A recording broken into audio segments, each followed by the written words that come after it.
good evening to you. Welcome to another Newsmaker Live broadcast right here on DBS Television. My name is Timothy Polion. We started on time, 8:30. Take note of that. And we'll be concluding at 10 o'clock this evening with the clip that peaked. We just experienced carnival festivities in St. Lucia being described as a very successful one, although the post-mortem will be conducted, I imagine, within the next few weeks, and we'll be hearing from the main organizers with regard to the positive aspects of this year's carnival as well as the various issues that would need rectification. One aspect of the carnival normally which would dominate the event would be Calypso. So without Calypso, one can safely say that you would be having a very dull carnival. I think there was one instance where the Calypsonians boycotted the main cultural showpiece. I have a special guest in studio, and we'll be focusing primarily on the Calypso season, which just ended with the crowning of a new Calypso monarch. My guest, he is the chairman of the Calypso Management Committee, CMC, Mr. Claude Paul. Welcome to the program, sir. Thank you, Timothy. In a nutshell, your take on Carnival 2018. People are saying it was very successful. What's your point of view? I think generally we've seen a lot more activity into our carnival. There are a lot of private parties as well, which, you know, as they say, turn up the carnival a bit. Mm-hmm. And so there's a lot of variety, there's a lot of stuff for people to do. So the complaints of long ago, persons visiting, not having places to go, this is no longer an issue. People in fact, there are so many choices now that, you know, it's difficult to keep up. And if you don't have the energy level, you know, so there's lots of stuff to do apart from the national shows. As someone who has many friends throughout the region, because you have worked in St. Lucia, worked in a number of other Caribbean territories as a consultant, and I'm sure from time to time you'll be having friends coming to St. Lucia to enjoy a carnival. In the past, what happened? Were those people just focusing on the main shows because that's all there was to enjoy? Yeah, and there was a lot of lull in between, you know, the activities. So now I think there are so many activities to be engaged in that, you know, you cannot be bored anymore. So persons who come down get a good time of their life, and they enjoy themselves to the max, and they go back tired. To what do you attribute the improvement in our carnival? Well, I think the big bands like Just for Fun, Reds, and so, you know, they start organizing very early. They have a wide outreach into the diaspora, and they can bring persons into the carnival. Now, they're not just coming for the day 1 and 2, or Monday and Tuesday. They come in like a week in advance or so. And so you have to find entertainment for them. I think there's also been a lot of enterprising young persons who have invested into the carnival product, and has helped to give us the variety that we've been searching for a long while. I've also seen some involvement of the Trinidadian influence in our carnival as well. Some of the parties, they also happen in the other islands as well. And we can see some of them here in St. Lucia as well. So there's collaboration with local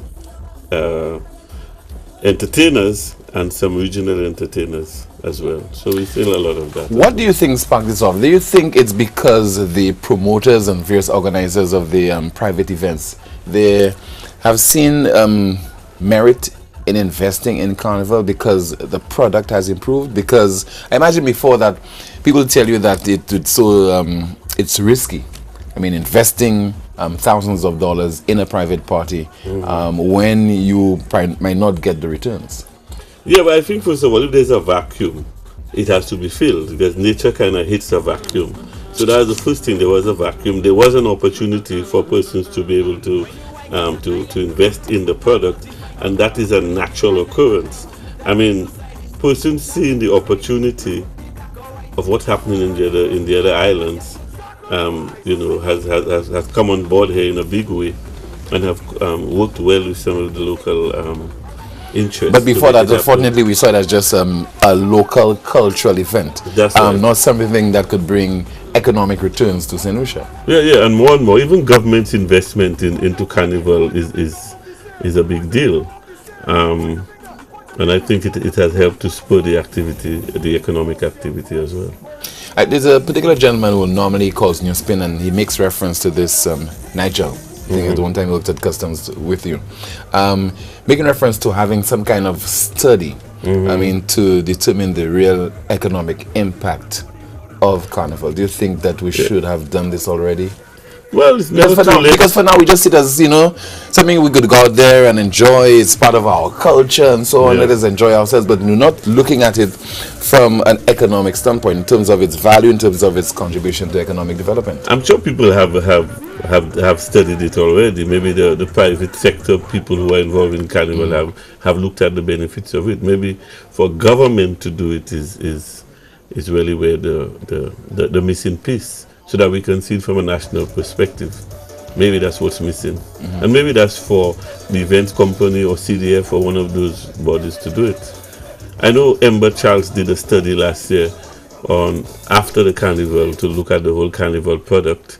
I'm not sure if that report is widely circulated, but I know it's available and it has some interesting information in it. But let's look at the various components, particularly the music. Now, and I said this earlier on Newspin today, and I have to say it as well. I mean, you know, I'm guilty of not having attended not one single Carnival activity, right? But let me try and speak with authority, you know, ask the questions authoritatively as if, you know, I was at the various events and so on. But I primarily listened on radio and watched some of the events on television. And I'm very impressed with the music, generally speaking, not only the calypso, because before we relied solely on calypso, and then later you had the power soca and the groovy and so on. But you have the infectious Dennery segment that is very much part of our Carnival. What do you think about the music generally? Well, the music has developed a lot, right, over the past 5 years or so. And the Dennery segment was there for a while, but it wasn't noticed. I think in the last 2 or 3 years it has really come to the fore. That song, Split in the Middle, I think is either a 2012 song, which only came to the fore in the last couple of years. So the music has improved. I believe the persons having the opportunity to record, especially the soca music, the soca artists record the songs way in advance. Soca Switch, for example, which is a just for fun activity, starts somewhere in late April or early May, and that kind of boosts the music up a bit. And they even have a Kuduro section in that particular soca event. Now, see what's happening with the music. I'm talking about Kuduro and Dennery segment and so on. The Road March winner for this year is Narcissus and Chrome. Right. Bend down for the right? Number of times played, 27. Coming in second, Soca Psycho with a song called Pitchfork, 25 second. Ezra the Fun Machine doing Wine on Another Man, number of times played, 10 coming in third. Now, I'm sure you'd recall the years when John T would land in St. Lucia just 2 weeks before Carnival and sing some song, you know, whether it's Bobo List or right. And then he would just emerge as the Road March king for any year, any of those years that he would have landed in St. Lucia. He cannot do that anymore. No. He cannot. Yeah. The Dennery music has become very popular. I think there was one a couple of years ago called Partners, which that was to me the coming to the fore of the Dennery segment music, the Kuduro. But how do we take advantage of this, Claude? Well, I think a number of the Kuduro artists are actually traveling every weekend, you know, at least in the build-up to every weekend. Yeah. Every weekend. And in fact, I remember them not being available for certain shows that we wanted to put on because they were either in New York or Canada or elsewhere around the world. So we have seen that. I am hoping that they are able to benefit economically from it, because generally the cry of the musician is that they always get the least amount from the... What it has to do with poor management, not understanding the music industry. Well, I think that's just the nature of the industry, yeah? Okay, so the next stage, as our music is doing well, the next stage should be what? People honing their talents in terms of being good business people, marketing people, and so Well, on? they need to have managers. The artists need to trust persons that can manage them, that can produce good songs, and can have a package that could help to the music push it in the right direction, get engagement in other countries, and some of it is already happening, I imagine. There are one or two very good producers who take the artists out. I mean, we see people like Teddy St. John, Ricky T taking part in Trinidad music. They go to the States, in Caribana, in Notting Hill Carnival, and so. So the St. Lucia music is getting out there, I think, finally. And there's at least the Denny segment is a signature music for St. Lucia at this point in time. And we must do everything to encourage its growth and development. What do you think was missing in terms of penetrating the overseas market? Because, I mean, we had Invader, who did very well with Walk on Wine and some other songs, which would have gone beyond the boundaries of or shores of St. Lucia, Trinidad and Tobago, New York, Miami. But he and a few other artists would have done well in that regard. But now the fact that you have the Denry segment, do you think that we can do even more for the other genre, other types of music? Well, I think the Denry segment identifies St. Lucia music as something, uniquely St. Lucian. And you hear some people, the so-called sophisticated and the pure saying, tweak it needs to be refined, because the vulgarity in it. It has a bit of that, but I mean, most people who listen to it out of St. Lucia don't understand what they are saying. They might have a general idea, but it is the music itself, the beat that is infectious, and it is what that is driving the music. So at last, finally, we have something we can call truly St. Lucian, which is making a mark out there. And as I said earlier, we should encourage it and help it to grow. I mean, one of the songs from Machel Montano this year, I think, Make a Movie, was actually on one of the new segments, Rhythms, Okay, yeah. I think produced by Moto, who himself is doing very well with this Valley Lit, and I think he's out of St. Lucia more often than in.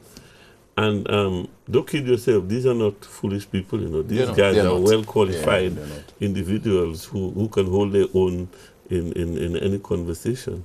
Some of them have university degrees and all, and tertiary level educated guys who are doing this Denny segment. It is not, you shouldn't scoff at them, A lot, we have ignored our the creativity in our people. Do you think how do you see this? Do you see this as an eye-opener for us in terms of investing more in our young people, whether it's in terms of the education, in terms of the music and sports? Well, we focus a lot on academics and we measure intelligent people based on academics. But there are a lot of other ways in which we can measure intelligence and the talent of our people, either in music and other things that we seem not to pay attention to. So our education system is geared just towards academics and doesn't support the development of other areas in which people can excel. So I think we need to broaden our education to include creativity or things that can be creative avenues for further development. And let's speak about carnival. I mean, we have our carnival bands which essentially import the costumes and put it on the road. We are not encouraging people to build costumes in St. Lucia.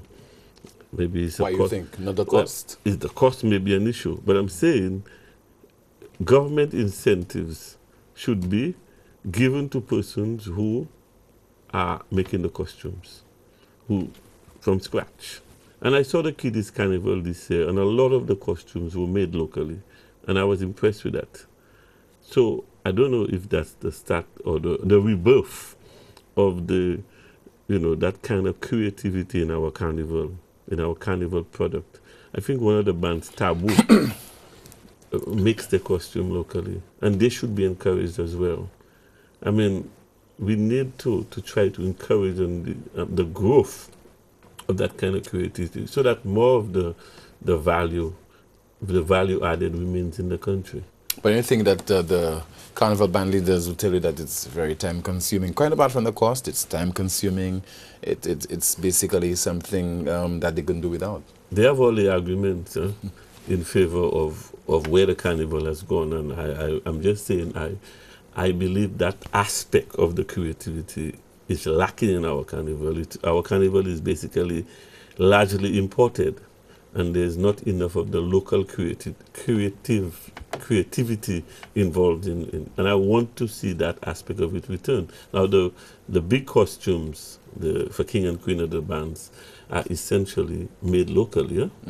And you see how this year quite a few, there has been an improvement in that aspect, and you saw some of those costumes on the road in Tribe of 12. As a matter of fact, that band, which won Band of the Year, I believe, Tribe of 12, is really persons making their own costumes. Yeah? So that creativity, I think, is what is missing. Now, I am a member of a party band, so I'm not knocking the party band. I'm just saying the other aspect of the creativity is something that I would like to see. But I'm not an expert on carnival. I'd rather talk about calypso. Right. But since we're on that subject of the bands and so on, let me just give some of the results, such as best designed band. That's your area, talking about, designing it, ensuring that we produce it in St. Lucia. Tribe of 12, Bubble, Toil and Trouble, 126 points coming first. Royal Lights Extreme, Endangered, 98 points. Second, Fusion Mass, Tales of Lost Cities, 87 points coming in third. Azari Tribe, Yoruba Tribute to the Gods, 86 points coming in fourth position. But you said you wanted to focus on the calypso as well. Yes. But before we get to the calypso, carnival still, what areas do you think that's worthy of improving, that needs improvement, generally speaking? Well, okay, the route, we talk about looking at the route all the time, but I suppose with our limitations. What was the route for this year? Well, we started off Mega J and come down to the market, go around town and try to go back up. And when you're going back up, there's a little bit of a traffic jam with the bands coming in. So, it's kind of... So what are the options? Well, do we have any options? I'm not sure. People have spoken about using the Millennium Highway instead, and I suppose... But now that we have a hospital there, when it eventually opens, it might be a disturbance to the patients. That was an argument for not using the Millennium Highway, I suppose. Maybe coming up the hill, starting at the park down there, or used to be a park, Hot FM Park, and then coming up the highway and ending somewhere might be an option. I don't know. But we need to look at it. Because we have the traffic congestion on those 2 days in the Exactly, capital. and all of that becomes an issue. Huh? So I don't know. I don't know what the answers are. I mean, they are. But you think that is something worth discussing? Well, it has been discussed several times, and I suppose we. So why discuss it again? Why go through the rigors of reviewing the route again? No, because as a person in the carnival, I find that it's a bit of congestion. Okay. Now, if our carnival is to grow, we will outgrow the current route very soon. So I don't know, we have to look at it. Just saying.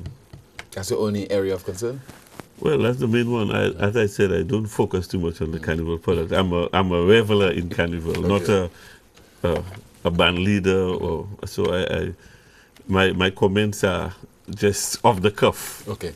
Yes. Before we turn our attention to the calypso aspect of this year's carnival, let's take in a report from DBS's Alex Busquet. In that report, we spoke with the Calypso King for 2018, T.C. Brown, and he last won the crown in 2001. So 17 years later, he emerged victorious to regain that title.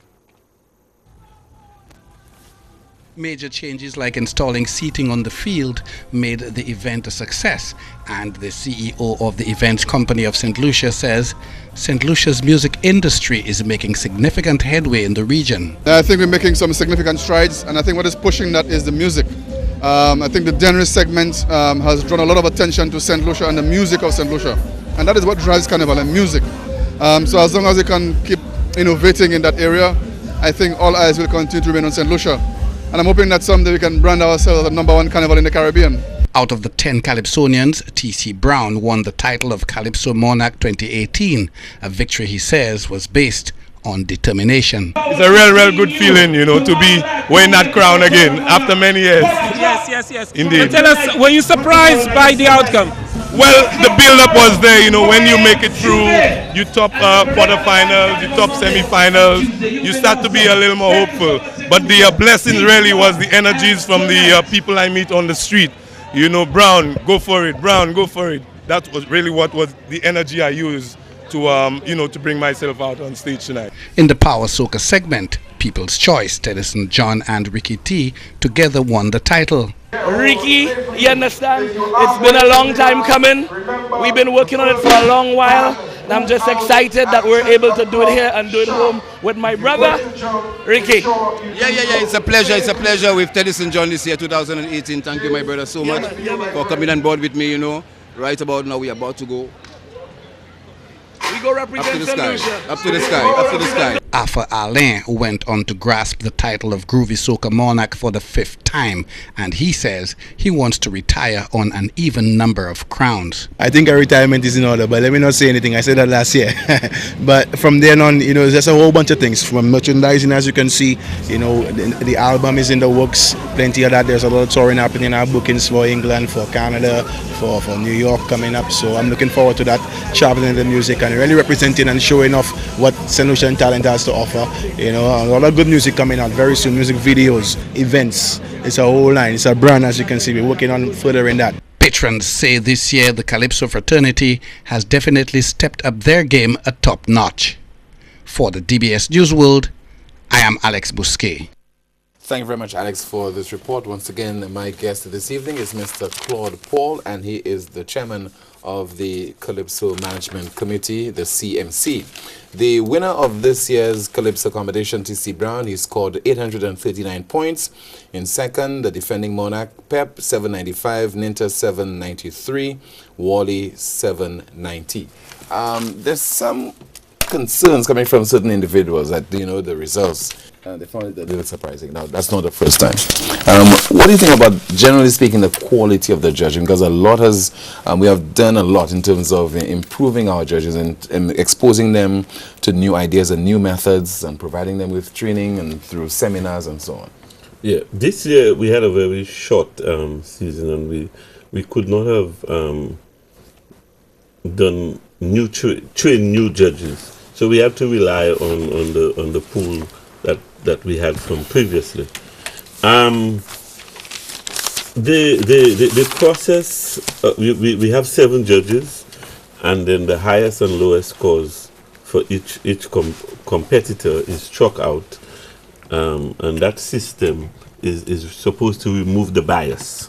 So you strike out the highest and the lowest, and you use the middle 5 in order to come up with the eventual score of the person. That has been in place since the mid 2000, about 2005, 2006. That system, and perhaps we have got to the stage where we can look at a new system. There are other systems that are used around the region. We have to study them and to look at it a little bit. I mean, I believe in the power of the collective, and so collective wisdom, a group of persons who sit together and come up with a decision. And as long as there's nothing to contaminate the process, we have to accept the decision as being what it is. So people out there who maybe not paying as close attention as the judges would come to different conclusions. But the judges, if they're sober and attention to what is happening, to detail on the particular night, are in the best position to judge and to say what it is. So we have to accept their decision as being sound. I mean, the outcome of a Calypso competition being devoid of people complaining or questioning the quality of the judging, certainly that will not be Carnival, that will not be Calypso season in St. Lucia. We haven't had controversy for a little while now, and maybe I'm not even sure if we can call this a controversy. But I mean, there have been some persons who have been speaking about maybe the placement of some of the persons. I don't give much attention. But do you think to people it. go on the basis of what they have been listening, the songs they've been listening to played on the radio in terms of the popularity, Yes. in terms of the performance during the quarterfinals and maybe the semi-finals and Right. so on? Because you're starting from scratch on the night, on, Exactly. on that particular finals night. And you know, you see, in the audience, you remember you're distracted by other things.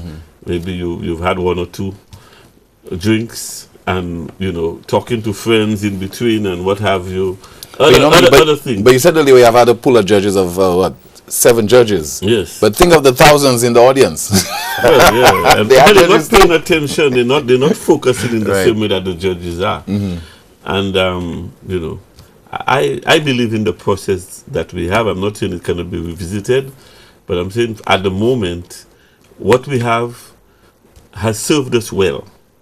And I believe, as you say, in a post-mortem to Carnival, this is one of the things we need to look at. The challenges that we face, though, is that in the off-season, you know, out of the Carnival season, the level of attention, the level of interest, it wanes.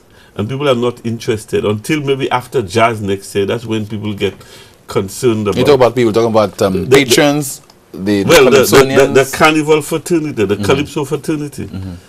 They go back to their normal lives.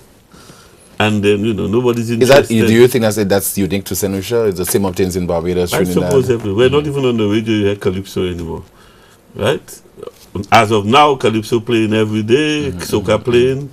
By tomorrow, we are hearing that on the radio again. So, we have to maybe do something to get the interest. I'm sure with the events company, we after we have our, well, certainly the CMC will have a report which will make recommendations, including workshops and some kind of gathering, some kind of means of bringing all the necessary people together to discuss what we should do going forward. There is a need for that dialogue to take place. We need that conversation. We need the Calypsonians, the tent leaders, the musicians, the sound people, everybody involved in making a Calypso, the writers, to come together and talk about what is the next step for Calypso. In the last few years, we have seen it grown. We have seen the quality certainly has improved. The product, even the soca music, we've seen the way in which people present their songs in the night of competition. All of this has improved. And we need to continue that growth and development.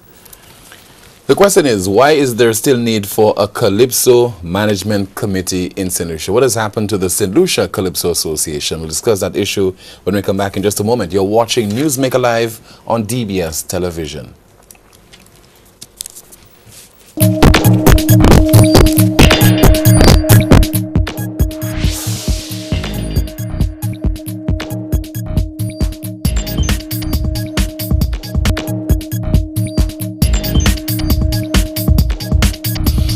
Welcome back. Thank you so much for staying with us. Once again, you're watching Newsmaker Live on DBS Television. Later, we'll be taking your calls, so please stand by for that. And of course, we'll be concluding with the clip that peaked. My guest this evening is Claude Paul. He's the chairman of the Calypso Management Committee. Why is there still need for a CMC? What has happened to the St. Lucia Calypso Association? Well, the Calypso Association got defunct at some stage, I guess. There was They lost their way? They lost their way. One way or the other. I'm not sure of the reasons. I don't have the facts. Right. Then we had something called 2009 Calypso, so 2009. Yeah. And then after that we had STAT, which was the St. Lucia Association of Registered Tents, which was essentially the tent leaders coming together in order to... we had a lot of discontent and disenchantment in the art form.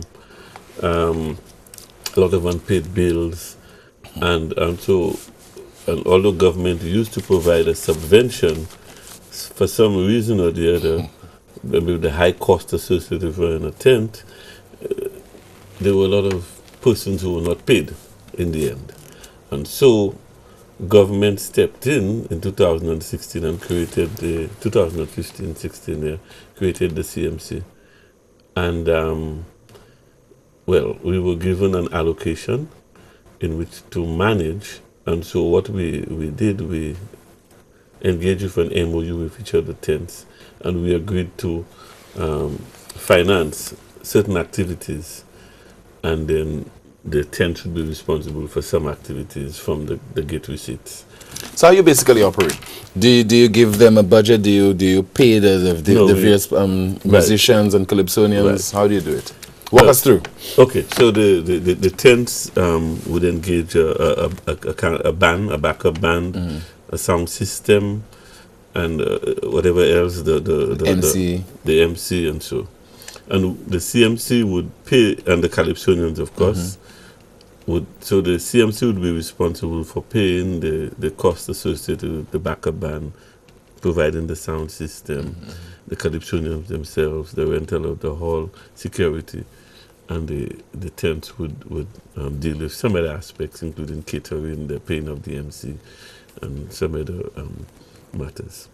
So it's a case where what? The leaders of the tents cannot be trusted, because that's how I see it. No, well, I'm saying there was discontent and disenchantment, and so we had to find a way to remove that disenchantment. So that's how we were able, through contractual arrangements, to engage directly with all the service providers and the calypsonians themselves, so they get paid directly by the CMC. With regard to who is looking after the interests of the calypsonians, because they are the ones who are bringing out the huge crowds at the National Cultural Center, at the SAB for the Calypso finals, at the semi-finals and so on. Who is looking after the interests? Is the CMC doing that? Because we do not have a St. Lucia Calypso Association. Right. Okay. What is the CMC doing in terms of the calypsonians? Well, the CMC exists to manage the government allocation and to ensure that all bills are paid on time. So that's what our role is essentially. Over time, we have been some kind of creep towards getting involved more and more into some of the organizational aspects, like working with the events company during the semi-final and final stage to make sure the artistic content of the show is well, there's involvement of the Calypso society. So we are kind of an avenue in which to allow the calypsonians and the tents to get the maximum out of the situation. The tent leaders have an important role in terms of providing structure for the season and providing a place for the artists to perform, to first of all rehearse and perform. So they have an important role in this as well. And so each tent is like a club, like a football club or a cricket club or whatever, that brings together the artists to compete in the competition. So the answer to your question is, at the moment, the calypsonians get representation through the tent structure. Is that ideal? Maybe that's the question you're really asking.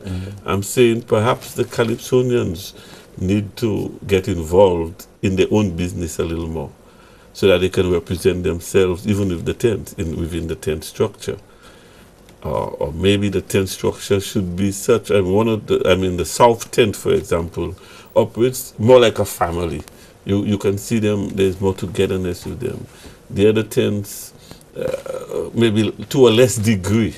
Of course, there's the loyalty for the tents and all of that, which is there, that keeps them together.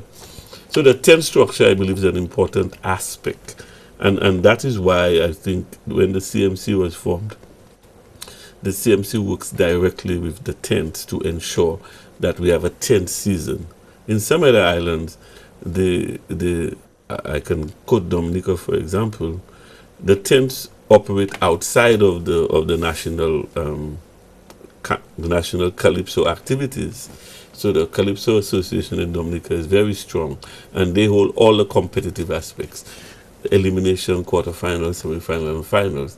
Whereas you still have tents operating outside of that structure, providing another form of entertainment for the Calypsonian. So ours is that our tents provide the the home for the Calypsonians up to the quarterfinal stage, because each tent holds a separate quarterfinals on a tent basis, and then it gets into the national competition, semi-finals and finals. Do you envisage the rebirth of the St. Lucia Calypso Association? You see it happening? Well, we have to try to make an attempt to do it. I believe the Calypso fraternity deserves that opportunity to come together, to have some sort of representation. But is there the appetite for that? Unfortunately, after the carnival season, the level of interest, it wins. And we something has to be done to stimulate that. And, of course, Calypso can happen outside of the traditional carnival season. I mean, you've had the Journée Creole, Dansé Magique thing they have, I think that Chacom, is the late Chacom. Chacom. So there's that which happens in October.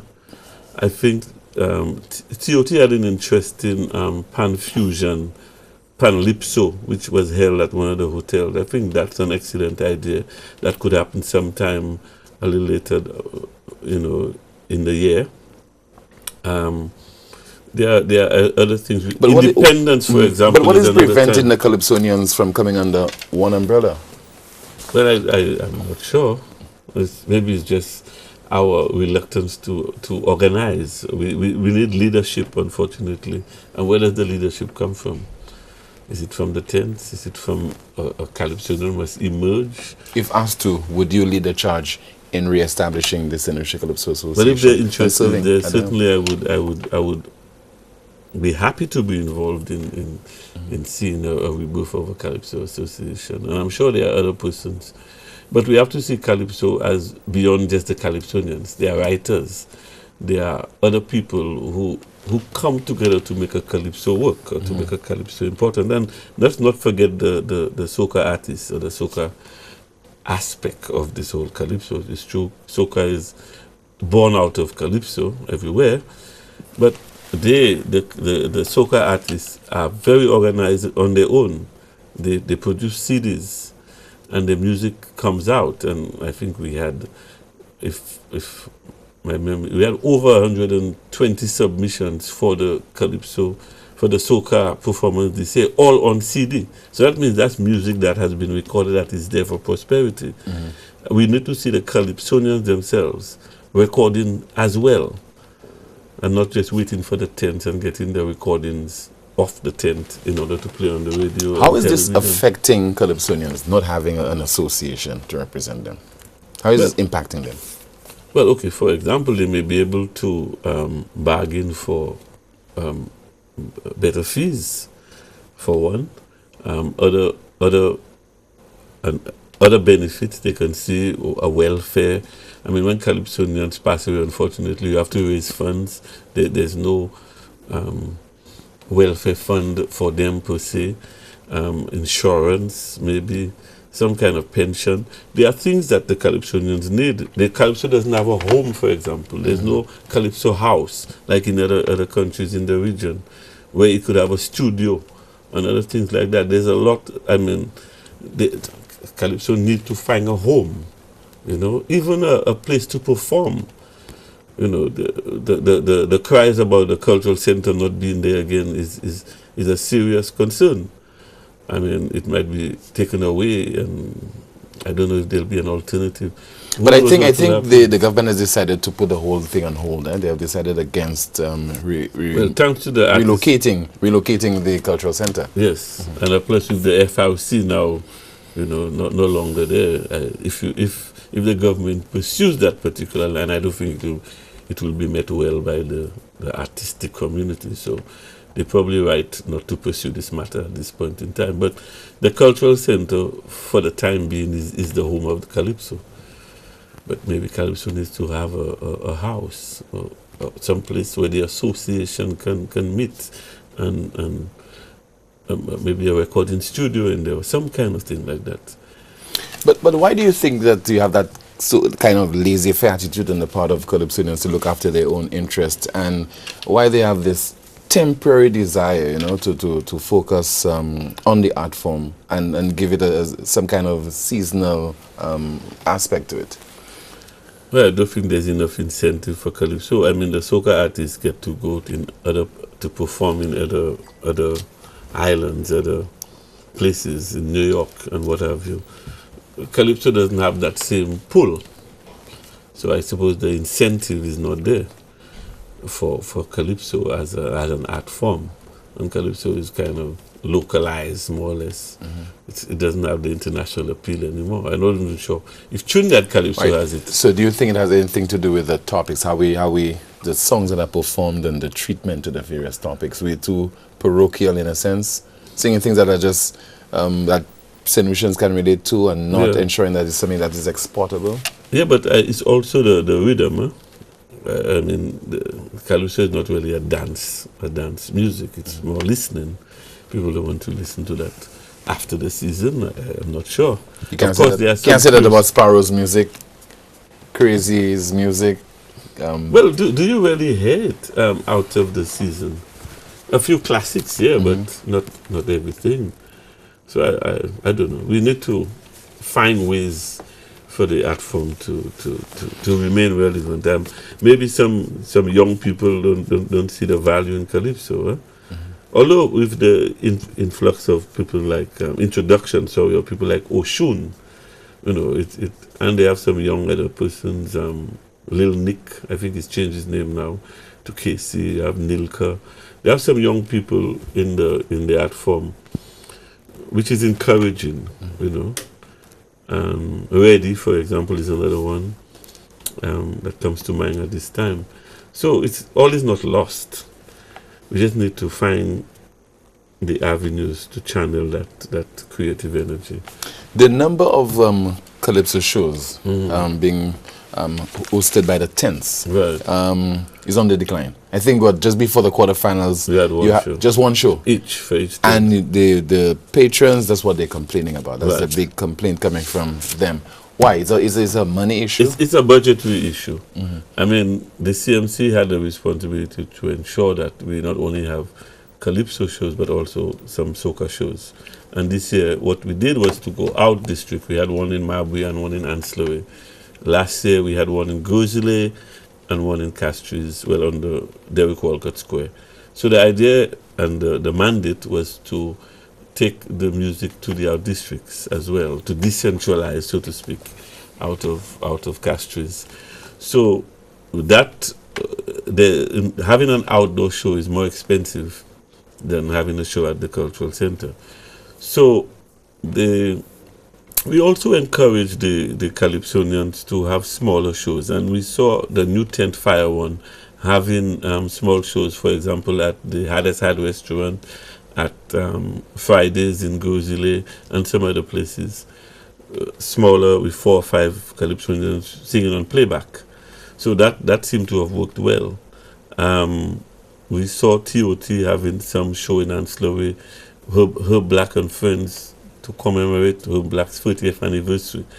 So we've seen some attempts to have shows outside, even the Panlipso that TOT Soca Village had at the Halcyons Sandals Halcyon was an attempt to do that.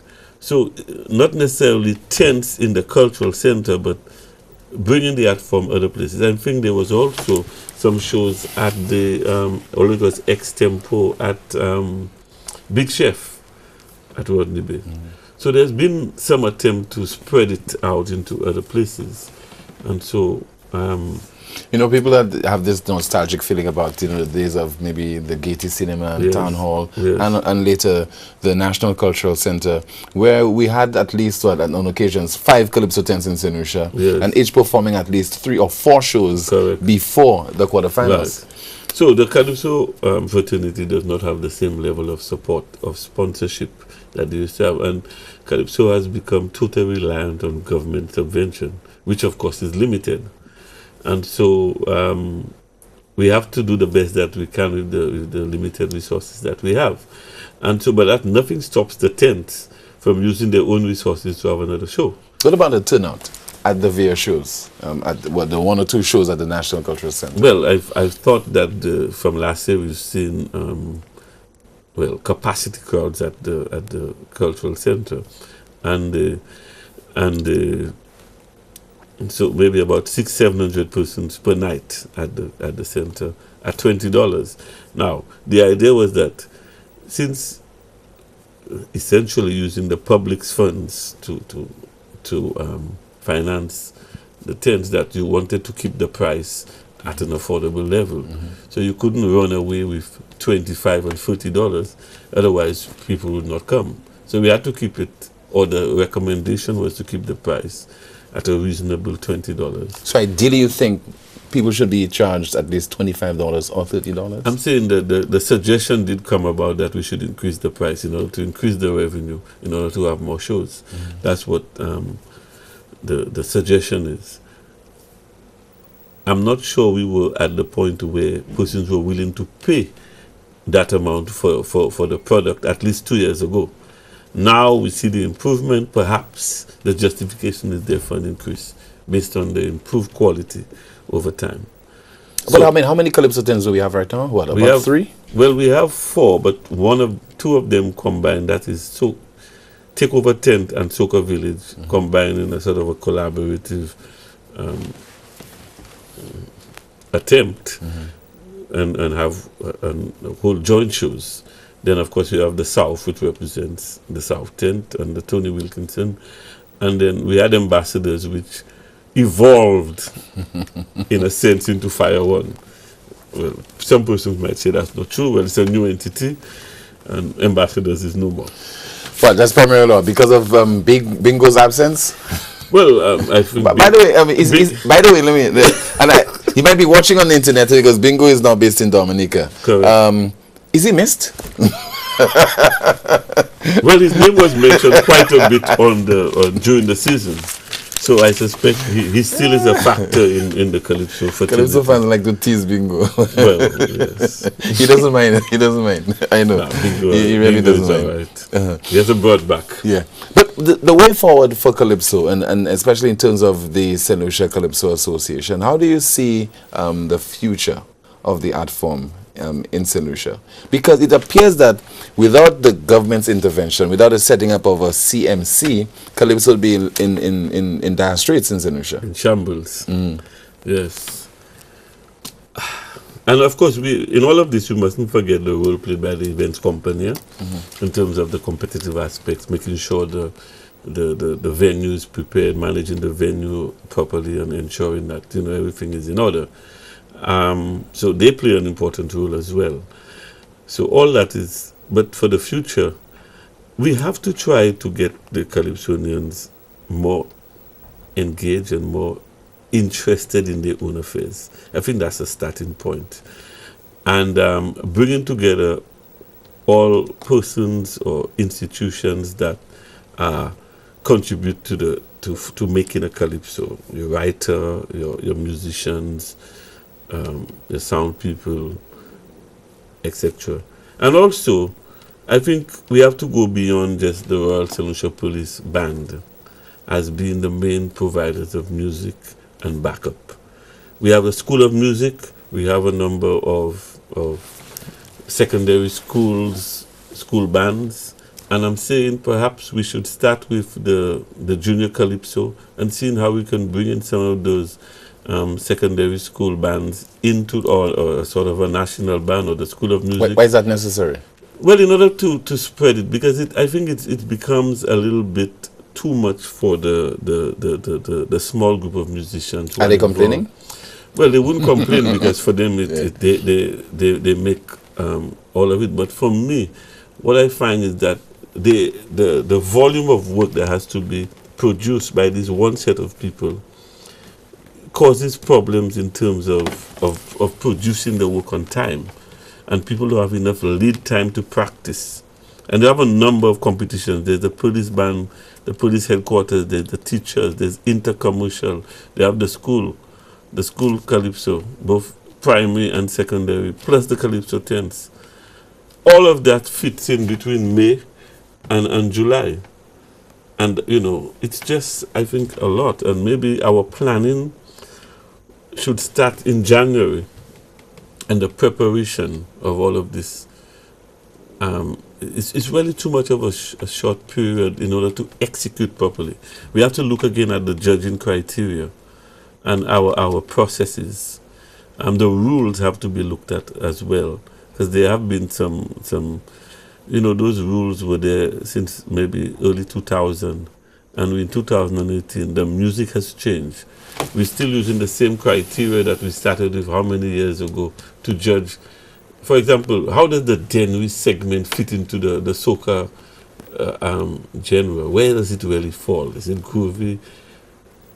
Or is it? Do we still need to say 130 beats per minute as a separation between groovy soca and power soca, as we call it here in St. Lucia? Should we have one song, one competition for soca? Should we go the way of? That's what we had before. Then we followed Trinidad into the 2. Now Trinidad went back to the 1. Even in the Calypso, they're asking, should we move to the one song competition? There's all of this discussion which is taking place. I mean, those in the fraternity have resisted that change, and there's some justification. But I'm saying it doesn't take away from the fact that there is a school of thought there that perhaps we should move to the one song competition. My personal view is no, but then that's just my view. Other people have strong views on it. So we have to look at that.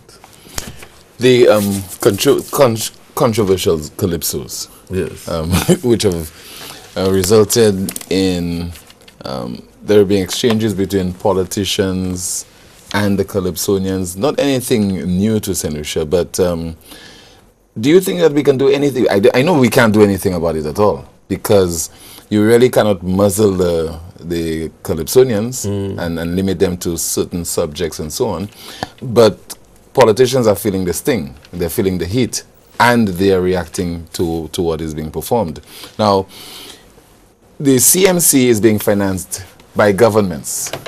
How do you justify that, the government has to finance the hosting of Calypso, and then government ministers have to be tackled? Does it make any sense to you? I mean, well, I wouldn't say government ministers, politicians. Because both opposition and government ministers are sometimes targets or subjects of Calypso. This is nothing new, as you suggested, and I think politicians need to be some of them are too thin-skinned, frankly. I mean, this is what it is. Whether it's a newspaper article criticizing, or a news reporter like yourself giving some commentary on some action of politicians, the Calypsonian is just another avenue in which persons express their views on the actions of our leaders. And so they ought sometimes to pay attention to what's being said and perhaps adjust their behavior accordingly. I find it rather foolish for them to have answered in the way they did and to bring more attention onto themselves. Sometime in the past we had a song by Lord Help Me which he called The Gift, which was targeted at then government minister. Yeah, then government minister who had crossed the floor at the time. And they went as far as to prevent the song from being played on certain airways. And that made the song more popular. I mean, to me, politicians should let the Calypsonians sing. And don't use words which will just, inflame the situation as happened there. And you saw the responses from the Calypsonians in song to what was said. And perhaps made it even worse. Now, I read on Facebook that people are even saying that, for example, certain Calypsonians did not win the crown, and even invoking the name of certain politicians and so on, leading politicians in office. I say that's why they did not win, the title and so on. No, I don't think so. I don't believe that the judging process is contaminated in any way, in that way. No. Let me use Donald Trump's favorite word, collusion. Yes. Is there any collusion between the writers and the Calypsonians, and especially being influenced by the political parties that the writer would be supporting? Because yes.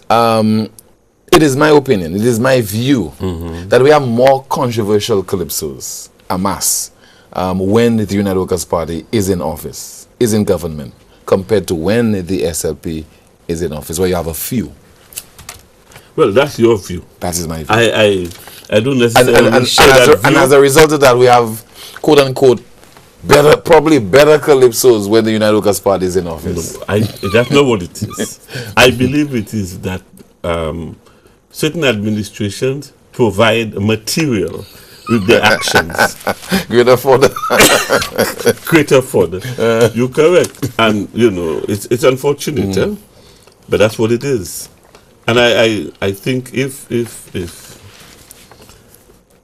so the idea is that we should not pay too much attention to that. Just let that go through, and do not bring attention onto yourselves. That's my advice to the politicians. All right. Because there was one on Philip J. Pierre. You didn't hear any comment about it. It just withered away.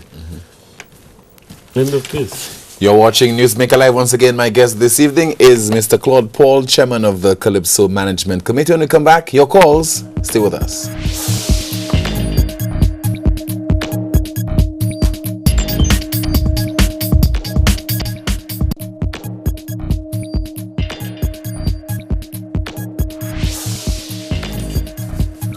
Welcome back. Thank you so much for staying with us. You're watching Newsmaker Live on DBS Television.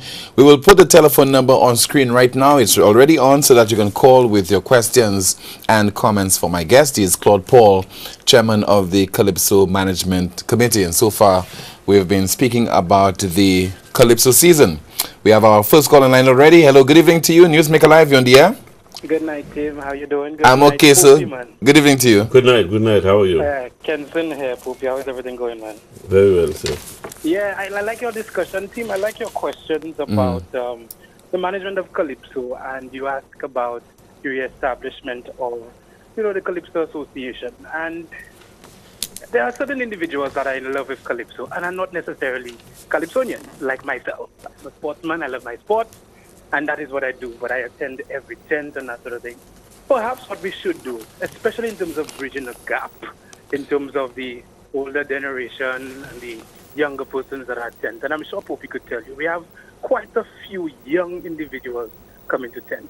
We should probably try to engage them, because we do not necessarily need the Calypsonians to lead the Calypso Association.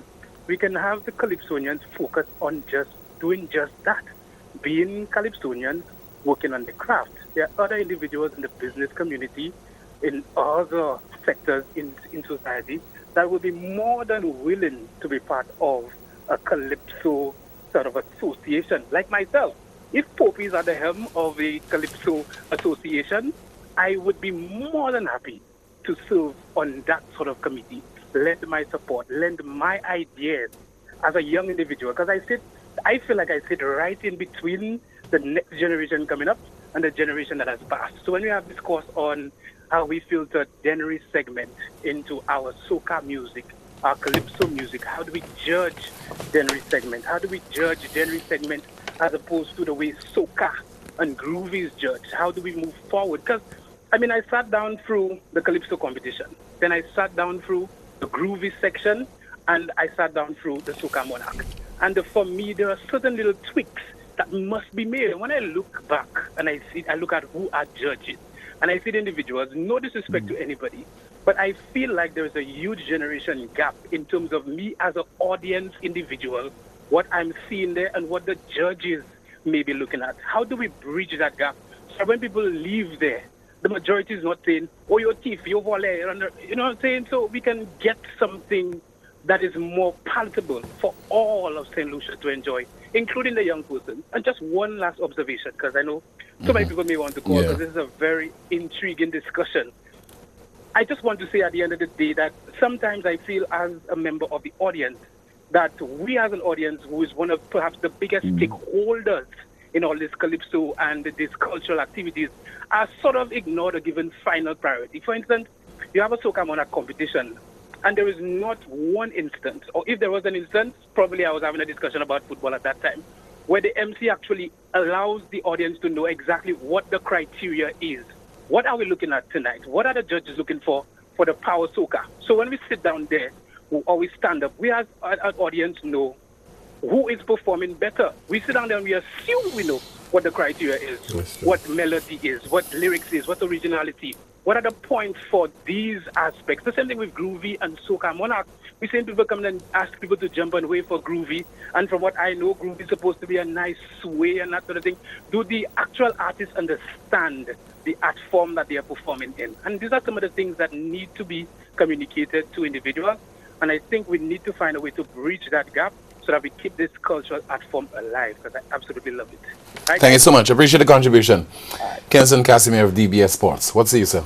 Yeah, well, I think he made some very important observations that we need to take on board, particularly the involvement of younger persons into the management of the art form from either the soca or the calypso standpoint. I think we have another call in line. Yes, Tim. Yes, good evening to you, sir. Good night to you, Tim, and good night to Mr. Paul. Good night to you. Good night to you, sir. Mr. Paul. Yes. Yes, I watched the show on Saturday night, and I found that Ready. Okay, caller, you're listening to your television set. Turn down the volume and then go ahead and make your contribution, sir. Yes. I found that Ready, Ticaro, Pep Invader, Dediline, they were on the same category. I want you to explain to me how Pep was able to place where he placed there. Because I really don't understand that. All right, okay. Well, thank you so much. Okay, well, caller, I could not tell you why the results came out as they are. I mean, you have your own observations. However, we had a panel of judges who were the ones charged with the responsibility of assessing the performances. As I indicated earlier, you have 7 judges. The highest score and the lowest score of those 7 judges are eliminated in order to remove the so-called bias. There have been conversations, discussions about looking at the judging process, reviewing it. I think we should attempt to do it, but I am the first to say that system of judging has served us very well over the past 5 or 6 years, and I agree that with time we need to perhaps look at it and to see whether we can improve it. We have another call. Good evening. Thank you so much for holding on. Good night, Timothy. Oh, good night to you, sir. How are you? All right, the mighty Timothy. You coming out next year? At CP? If you write me a song, if you write a song for me. No CP, you'll get CP. There's no toilet paper. I want a jump and wave song, eh? No toilet paper. I want a jump and wave song. CP go get CP. CP go get CP. All right, Claude. Yes, I. Yeah.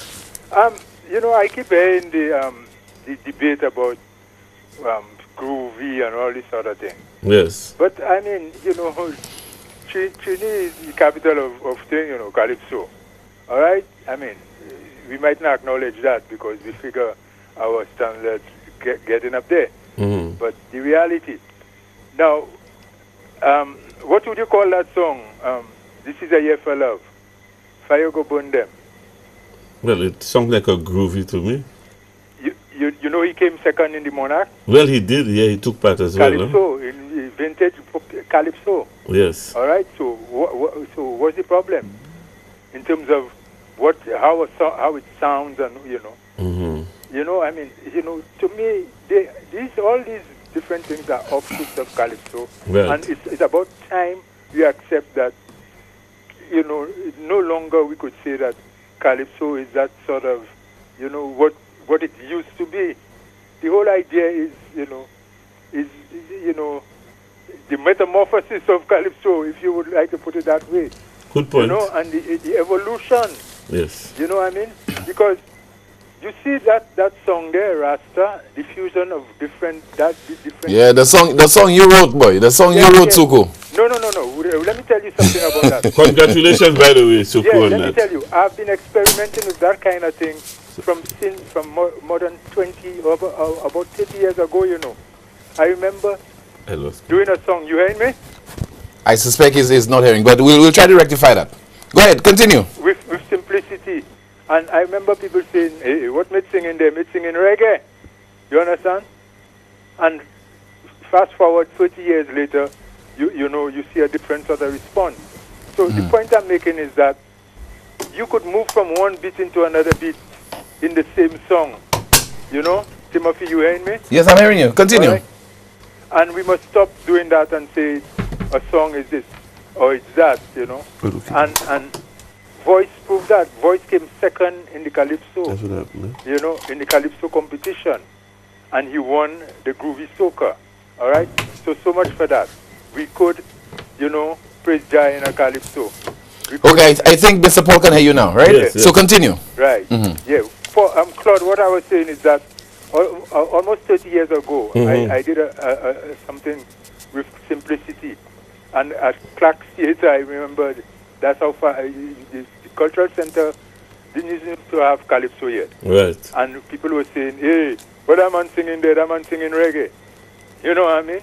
Because it had elements of reggae, fused in the Calypso. You know what I'm saying? And today now we're saying the same kind of thing. Whether you're talking about Calypso, Soca is Calypso. Genre segment, them man could come and sing Calypso too, provided that the whole song, that at least part of the song has Calypso elements. That's what I'm saying. And we need to understand that the music has to evolve, And the second thing I think that begs some attention is this people singing in, I would far be it from me to make that point before the competition was over. So as to, I don't want to prejudice, because you're talking about a judging, and judging is subjective to prejudice anybody. But we need a ruling on this duet thing and so on and so forth. All right, Claude? Because such as what has happened with the blacks? Yes. Correct, yes. Yeah, we need a ruling on that. Now, what is your position on that, Suku? No. I know in time gone we had Cheryl and Colors, but the role of Colors was more in a background kind of, Then you had T.C. Brown and Solange. Yeah, but Solange was more in the background. But when you have this kind of thing like two verses sung I don't think Solange was in the background, huh? Two verses sung by one person and two verses sung by another person. Spare a thought for the person who's singing all his four verses by himself or herself. So you see, it has its advantages. It may have its vagaries if they don't synchronize well. You know what I'm saying? But it still has its advantages. But the point here is that, how we before we have to have a ruling, because how far do we go? So suppose somebody wants to bring 4 or 5 people on stage. You know what I mean? But Suku, again, what is your point? What is your point on this issue? What is your opinion on this issue? What's your position? Take a position. My position is that if you could have people maybe as backup singers to enrich your chorus or something, but to have people singing alternately in verses and so on. Because in any case, if they had won, who would wear the crown? Huh? Good. You would crown 2 people? Hey, Claude, you have 2 crowns ready? Certainly not. Certainly not. I mean, the rules. So you see, really, as I said, I didn't want to say anything about that. Yeah. Because, to influence any, but as it's all over, we need in the future to take care of that issue and have a ruling on it. Tim, you asked me for my position. I appreciate it, sir. And I give you my position. Thank you. Like Poppy gave you his position on the 2 songs and so on. That's not cast in stone, that's my position. But whatever the position be, it needs to be clear, and you need to know the limitations. If it's free or any amount you could come with and whatever, and what the restrictions are, and how you could share the verses. If you come with 4 people, can you allow one person, 4 different people to sing one calypso, each singing a different verse? I don't know. I don't know. You understand? Okay, Sugu, thanks a lot. What's your view on that? Yes, I mean, that particular situation with the blacks, I think it challenged the rules. in that the rule suggests that where two or more persons appear on stage, the chief judge must be advised which calypso, which artist, which performer is being judged. Okay. So it clearly indicates that there should be a lead performer and perhaps a sub-performer. As has been pointed out, it would appear that in the case of the blacks, they more or less were sort of equitable in terms of their contribution to the song, and therefore, it challenged the rules a bit, and so we have to look at it more closely going forward. Another call. Good evening, Newsmaker Live. You're on the air. Tim, Hi. Good evening to you, caller. you need to stop being biased. I'm listening to you. No, you need to stop being biased. Can you Both speak? of you all. What are you saying? Producer, please take. All right. I mean, that's a typical what solutions do. Well, some people do. You know, hide behind the microphone, hide behind the phone, and just say you need to stop being biased about what. You know, He make your didn't point. specify. Yeah. Yes. Obviously, maybe this individual has had a horse in the race, maybe, in terms of a performer that he was supporting, and maybe he believes that we have taken a side on this particular issue. I think, but it's a broad conversation that we're having as far as the performance of the various Calypsonians is concerned, or are concerned. Well, I particularly don't have any particular side or any favorites in the situation. I look at the art form for what it is, and we respond to the challenges that are taking place. I mean, and we agree that going forward there needs to be we need to look at the rules, because the art form, as the last caller suggested, is evolving. The one before the last. The one before the last. So that one was an aborted caller. The situation is evolving, and of course the rules must evolve with the situation as well. And of course, I mean, looking at the Denry segment, for example, which is an important development in our music, and it's kind of not catered for. You know, how do we really cater for it, and is there a need to do it? Maybe that's the bigger question. We continue to take your calls. Producer, do you have a caller 9? You're watching a Newsmaker Live right here on DBS television, and my guest once again is Mr. Claude Paul, chairman of the Calypso Management Committee. We just had a very successful carnival season, and we're placing particular emphasis on the Calypso aspect of the Carnival 2018. But in a nutshell, what are some of, going forward, we always hear about, you know, the need to review this and to review that, but those revisions never take place. We never do revise those things. You know? Well, okay. For example, the CMC was appointed sometime in. My apologies. Hold a point. Do you have a call? Good evening, Newsmaker Live. You're on the air. Hey Tim, how you doing? I'm okay, sir. I just wanted to know how you could become a judge. That's my question. Oh, okay. All right. Thank you very much. How can someone become a judge? Okay. Well, what normally happens is that when there's opportunity for a workshop, persons would be invited to attend the workshop and go through the paces, being tested under safe conditions, how to judge, being instructed, and then eventually you join the panel of judges if the interest is there.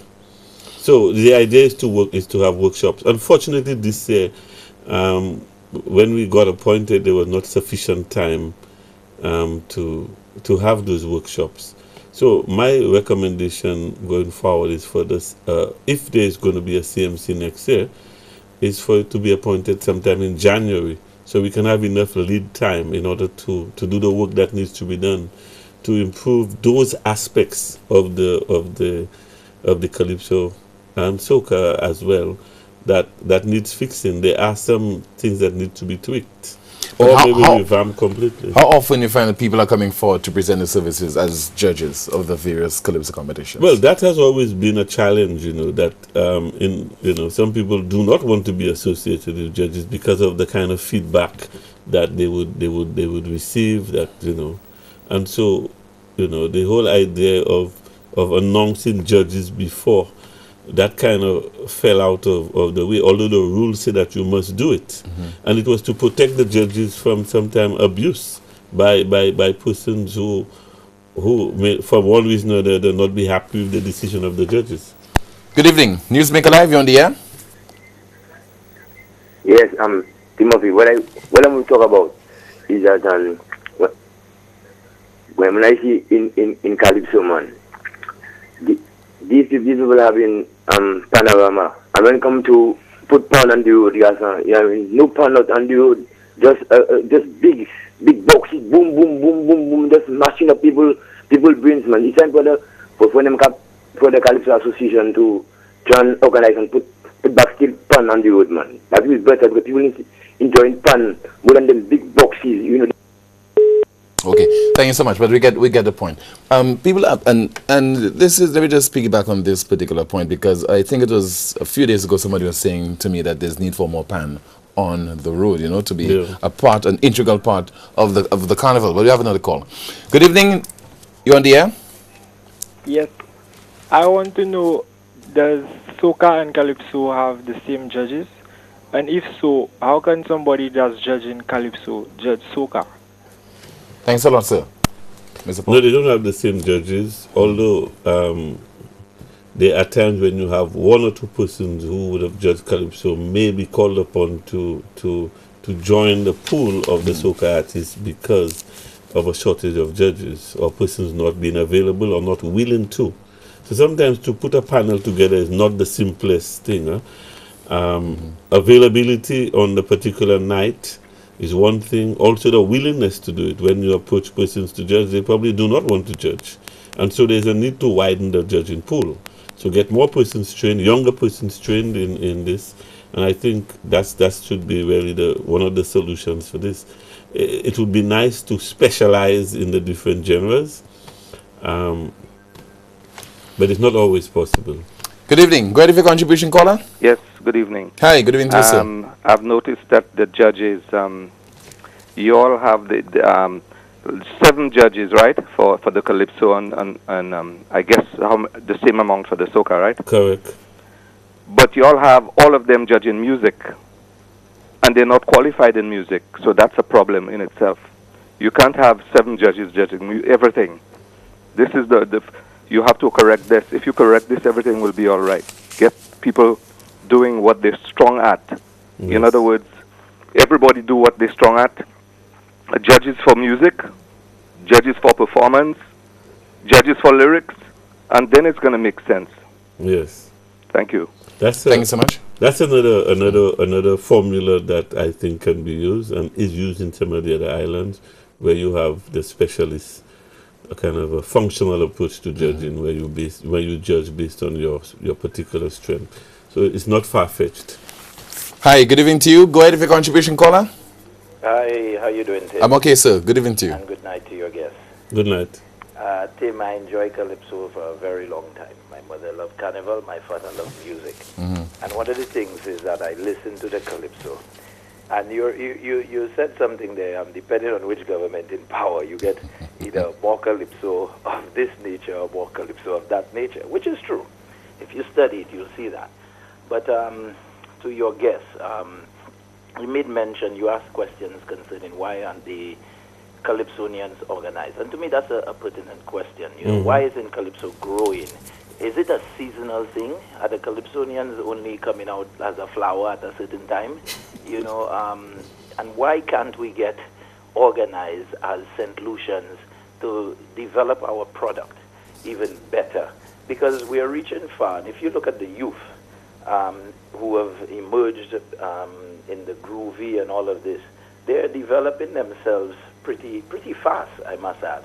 Yeah. And I find our calypso has so much history in it, and that's a great song from the King there, giving some history that some young people who probably are in the soca business or what the whole aspect of music didn't even know or weren't aware of.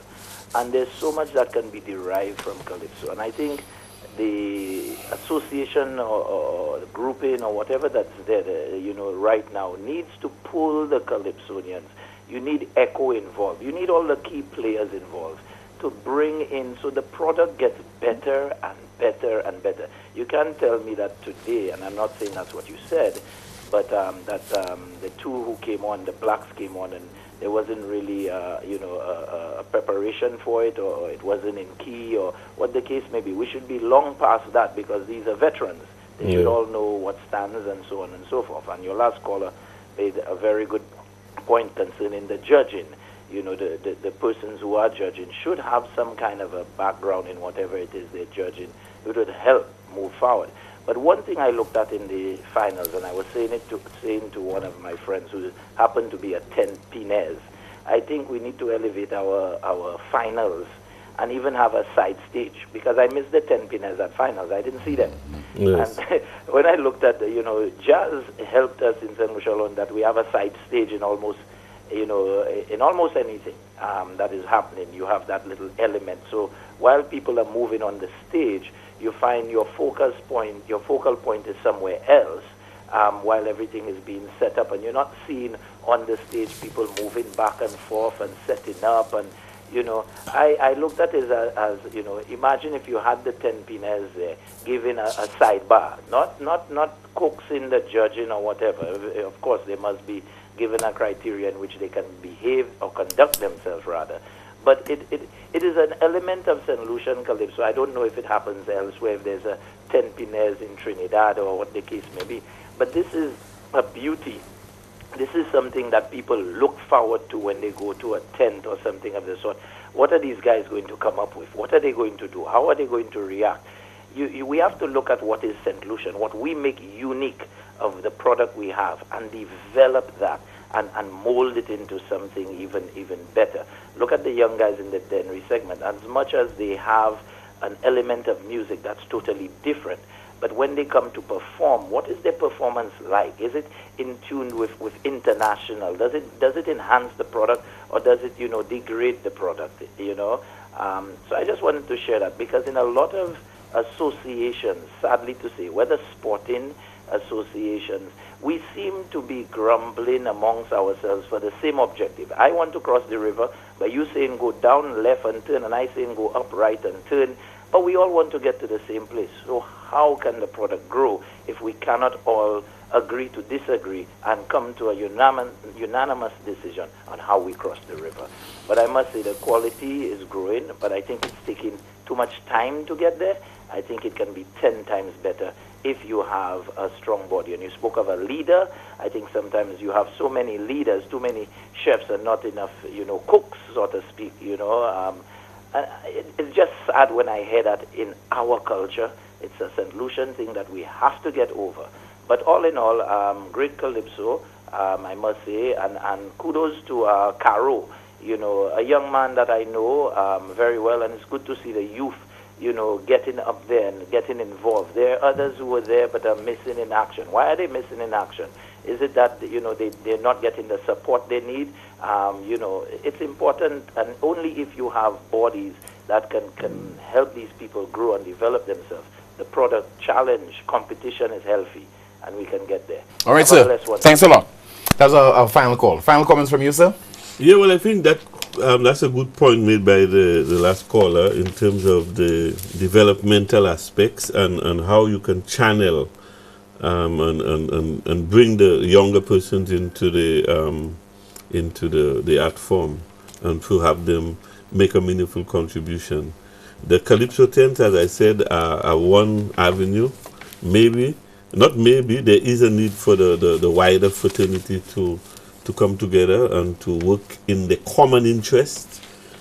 That's important. It does not necessarily have to be led by Calypsonians themselves. Other persons can contribute.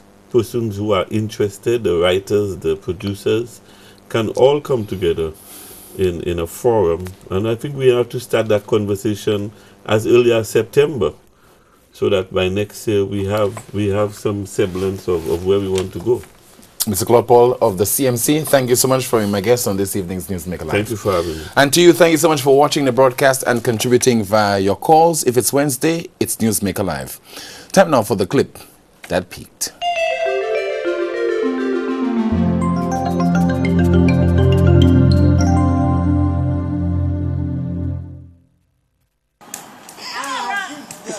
So they just came and eat left. Come on, Rob.